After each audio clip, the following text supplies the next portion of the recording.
বাংলাদেশের ছাত্রনেতা নাহিদ ইসলাম কোটা সংস্কার আন্দোলন ও পরবর্তী বৈষম্য বিরোধী আন্দোলনের অন্যতম মুখ নাহিদ ইসলাম সম্প্রতি এক সাংবাদিক বৈঠকে জানালেন, আমাকে স্যার বলবেন না, আমাকে স্যার বলা বা ভাবার দরকার নেই।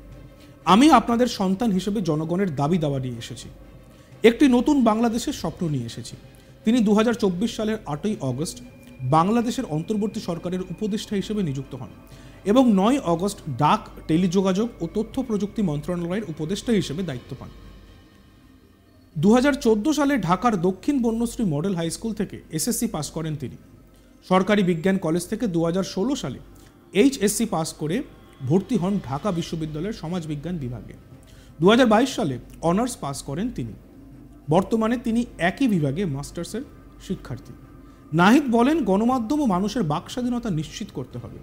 তিনি বলেন, বাংলাদেশকে নতুনভাবে গঠন করতে হবে।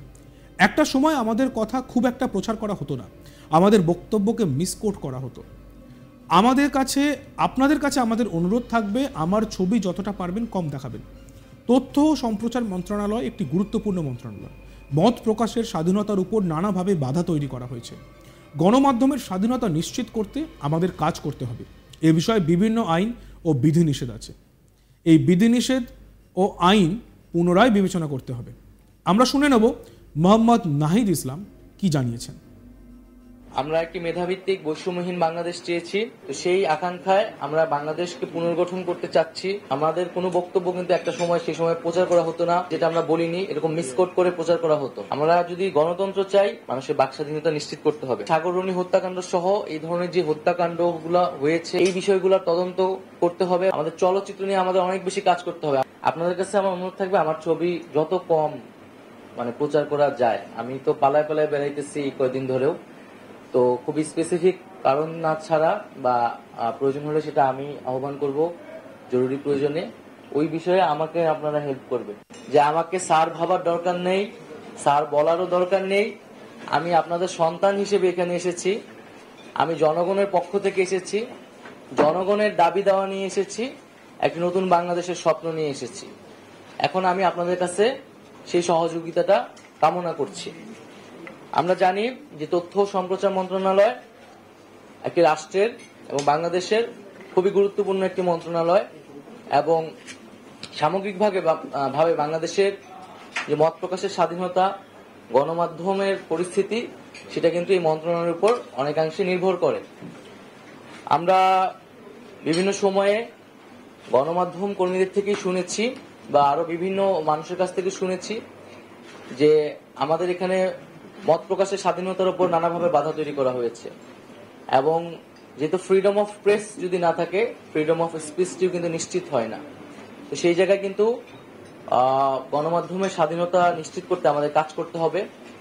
সেই জায়গায় বিভিন্ন ধরনের আইন এবং বিধিনিষেধ রয়েছে, যেগুলো নিয়ে সমালোচনা রয়েছে। আমাদের এই আইন এবং বিধিনিষেধগুলো কিন্তু পুনর্বিবেচনা করতে হবে, যাতে বাক স্বাধীনতা বা প্রেসের স্বাধীনতা যাতে সেখানে বাধাগ্রস্ত না হয়। দ্বিতীয়ত, আমাদের এই আন্দোলনে ছাত্র জনতা, শ্রমিকদের পাশাপাশি কিন্তু প্রচুর সাংবাদিক শহীদ হয়েছেন, আহত হয়েছেন। আমি জানি না এখন পর্যন্ত কি উদ্যোগ নেওয়া হয়েছে, কিন্তু দ্রুত সময়ের মধ্যে এই সাংবাদিক যারা এখনো আহত অবস্থায় আছেন এবং যারা শহীদ হয়েছেন তাদের পাশে এবং তাদের পরিবারের পাশে আমাদের দাঁড়ানো উচিত। এবং আমরা এই আন্দোলনের পরিস্থিতিও যদি একটু বলি, আমরা দেখেছি যে আপনারা সবই জানেন যে আন্দোলনের মাঝে কিভাবে ইন্টারনেট বন্ধ করে দেওয়া হয়েছিল এবং একটা ব্ল্যাক আউটে চলে গেছিল। এখানে কি হচ্ছিল কিছুই জানা যাচ্ছিল না, এবং একদিকে ইন্টারনেট বন্ধ করে দেওয়া হয়েছিল, সোশ্যাল মিডিয়া বন্ধ, তথ্যের কোনো প্রবাহ চলছিল না, মানুষের কাছে কেউ কিছু জানতে পারতেছিল না, এবং অন্যদিকে ইলেকট্রনিক মিডিয়া কিন্তু সম্পূর্ণ সরকারের করায়ত্তে ছিল। এবং এটা আমি নিজের ব্যক্তিগত অভিজ্ঞতা থেকে বলছি, আমাদের কোনো বক্তব্য কিন্তু একটা সময় সেই সময় প্রচার করা হতো না। আমাদের বিভ্রান্তিকর বক্তব্য বা যেটা আমরা বলিনি এরকম মিসকোট করে প্রচার করা হতো। তারপর আমরা সেই সময় দেখেছি যে কিছু প্রিন্ট মিডিয়া আমাদেরকে সাপোর্ট দিয়েছে, আমাদেরকে অনেক মিডিয়ার অনেক জায়গা থেকে বিভিন্নভাবে সাপোর্ট দেওয়া হয়েছে। এই আন্দোলনের পুরোটা সময় যারা ফিল্ড লেভেলে কাজ করেছে, রিপোর্টাররা কাজ করেছে, তারা আমাদেরকে নানাভাবে সহায়তা করেছে, এই আন্দোলনে জনগণের পক্ষে থেকেছে। হয়তো হাউজের পলিসির কারণে, মালিকের কারণে অনেক কিছু তারা সে সময় করতে পারেনি। তো আমরা চাই না যে এই জিনিসগুলো বাংলাদেশে কখনো পুনরায় ফিরে আসুক। গণমাধ্যম যাতে তার যে স্বাধীনতা, সেই স্বাধীনতা নিয়ে কাজ করতে পারে এবং জনগণের পক্ষে সবসময় কথা বলতে পারে। আমরা সাংবাদিকদের বেতন কাঠামোর বিষয়টি নিয়ে কথা বলতে চাই। এটি নিয়ে অনেক অসন্তোষ রয়েছে এবং আমরা যদি মেধাবীদেরকে উৎসাহিত করতে না পারি সাংবাদিকতায়, তাহলে কিন্তু সাংবাদিকতা এগোবে না। সেই জায়গায় যারা রিপোর্টার, যারা জুনিয়র লেভেলে কাজ করতেছে, তাদের বেতন কাঠামো কিন্তু খুবই কম। অনেক জায়গায় কোনো বেতন কাঠামো মানা হয় না। তো এই বিষয়ে সুস্পষ্ট নীতিমালা প্রয়োজন এবং আমাদের যেই প্রতিষ্ঠানগুলোর কথা আপনারা বললেন, এই প্রতিষ্ঠানগুলা দ্রুততার সাথে গতিশীল করা দরকার, আধুনিকীকরণ করা দরকার। এগুলো খুবই স্থবির অবস্থায় আছে। বিটিভিকে দেখলে মনে হয় এটা 90 দশকে, 80 দশকের বিটিভি, এবং ওই জেনারেশনই বিটিভি দেখে, আর কেউ দেখে কিনা আমরা জানি না। একটা তো হচ্ছে তার একটা দলীয়করণ, রাজনীতিকরণ আছে, আরেকটা হচ্ছে তার কন্টেন্ট গুলাও হচ্ছে মনে হয় যে এই প্রজন্মের জন্য নয়। তো সেই জায়গা থেকে আমি মনে করি সকল প্রতিষ্ঠানগুলোকে আধুনিকায়ন করা উচিত। মানে জাস্ট সরকারি একটা প্রতিষ্ঠান এবং সেখানে কিছু সরকারি পক্ষ থেকে সরকারের অ্যাসাইন করা কিছু লোক বসবে, কিছু পদ দখল করে বসে থাকবে, এরকমটা যাতে না হয়। সত্যিকার অর্থে যাতে এই প্রতিষ্ঠানগুলা কাজ করে, এই জন্য আধুনিকায়ন এবং গতিশীল করা উচিত।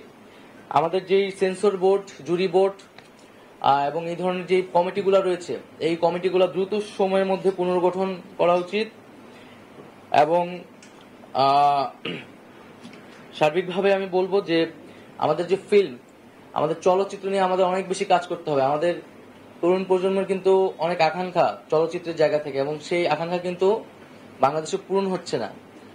কিন্তু অনেক আগ্রহী ছেলে পেলে আছে যারা কাজ করতে চায়। তো সেই আকাঙ্ক্ষা অনুযায়ী আমাদের হচ্ছে চলচ্চিত্র নিয়ে কাজ করতে হবে। আমরা ইতিমধ্যে জানি যে আমাদের অনেকগুলো চলচ্চিত্র সেন্সরড অবস্থায় আছে। তো সেই চলচ্চিত্রগুলো পুনর্বিবেচনা করা উচিত এবং যদি কোনো নীতিমালা ভঙ্গ না হয়, এবং তাহলে সেই চলচ্চিত্রগুলোকে দ্রুত সময়ের মধ্যে প্রকাশ করার সুযোগ দেওয়া উচিত।